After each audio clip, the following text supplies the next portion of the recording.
अहं वृक्षस्य रेरिव কীর্তিঃ পৃষ্ঠং গিরেরিব।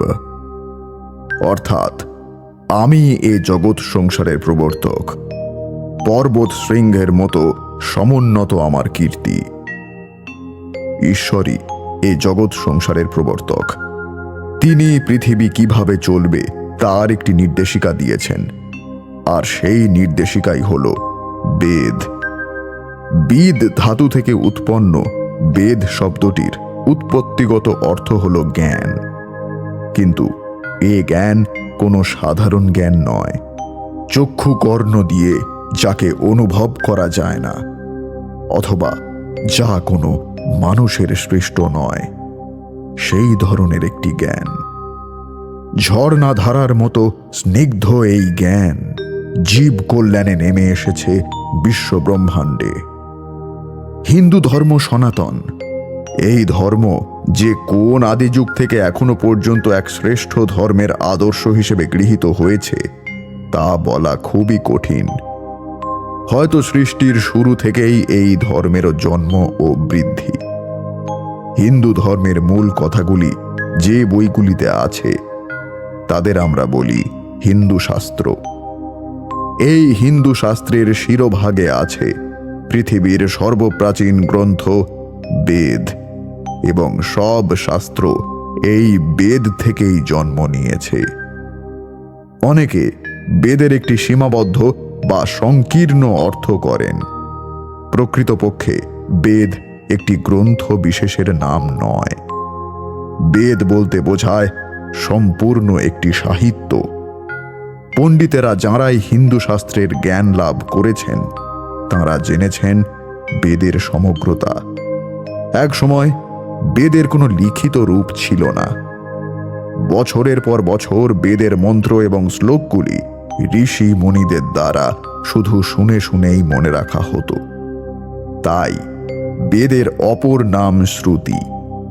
প্রায় 5000 বছর আগে এগুলিকে সংগ্রহ এবং লিপিবদ্ধ করার কাজটি শুরু করেন মহর্ষি ব্যাসদেব। বলা হয় বেদ হল ঈশ্বরের মুখনিসৃত বাণী, যা কোনো মানুষের দ্বারা সৃষ্ট নয়। তাই বেদের আরও একটি নাম হল অপৌরুষেয়, অর্থাৎ যা কোনো মানুষের দ্বারা সৃষ্ট নয়।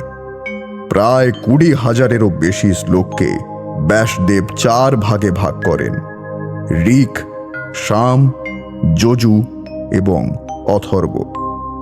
প্রতিটি বেদের আবার 4টি করে পর্ব: সংহিতা, ব্রাহ্মণ, আরণ্যক এবং উপনিষদ।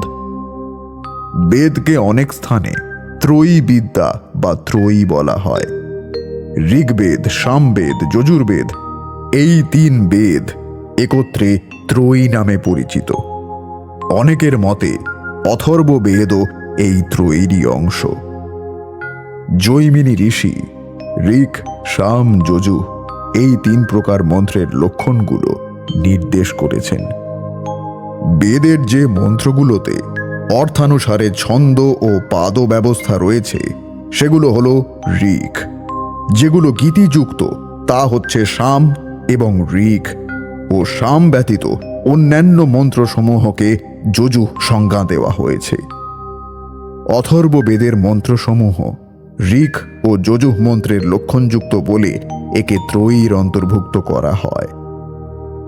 এখন আমরা যে দেবদেবীর পুজো করি তাঁদের উল্লেখ কিন্তু বেদে নেই। বৈদিক যুগে পুজো হতো মূলত প্রকৃতির, যেমন সূর্য, চন্দ্র, বৃষ্টি, অগ্নি এগুলোই ছিল বৈদিক দেবতা। নিরাকার ব্রহ্মই ঈশ্বর।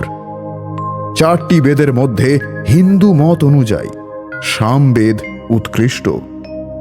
গীতায় শ্রীকৃষ্ণ বলেছেন, বেদানং সামবেদ হস্মি দেবনমিত্যাদি, অর্থাৎ বেদের মধ্যে আমি সামবেদ। কিন্তু ইউরোপীয় পণ্ডিতদের মতে ঋগ্বেদই প্রধান, কারণ বোধহয় ঋগ্বেদের মন্ত্রগুলি সবচাইতে প্রাচীন বলে এই বেদকেই তারা উৎকৃষ্ট মনে করেন। অবশ্য বেদের পাশ্চাত্য অনুবাদই বেদের সবথেকে বড় ক্ষতি করেছে। যেমন বেদে উল্লিখিত ৩৩ কোটি দেবতা। এখানে কোটি কথার অর্থ প্রকার বা রকম, কিন্তু অনুবাদকদের ভুলে সেটি সংখ্যার কোটি কোটি হয়ে গেছে। এমনই আরো বহু ভুল ব্যাখ্যা বিভিন্ন জায়গায় করা হয়েছে, যার ফলে বেদের মূল মর্মার্থ তো আমরা বুঝতেই পারি না, বরং এমন সুন্দর একটি গ্রন্থ থেকে আমাদের দূরত্ব সৃষ্টি হয়েছে। আজ যদি আমরা বেদে উল্লিখিত মন্ত্র ও শ্লোকগুলির সঠিক মানে জানতে পারতাম, তাহলে বুঝতে পারতাম হয়তো জীবনটা অন্যরকমই হতো। আর সেই জন্যই আজ আপনাদের জন্য নিয়ে এসেছি বেদ সারানুবাদ। আমরা চেষ্টা করেছি এই মহান ধর্মগ্রন্থের জ্ঞানের সাগর থেকে কিছু মুক্ত সংগ্রহ করে আপনাদের মাঝে বিলিয়ে দিতে। আপনারা কি জানেন, সর্বজন বিদিত গায়ত্রী মন্ত্র এবং মহামৃত্যুঞ্জয় মন্ত্রও কিন্তু এই বেদেরই অংশ।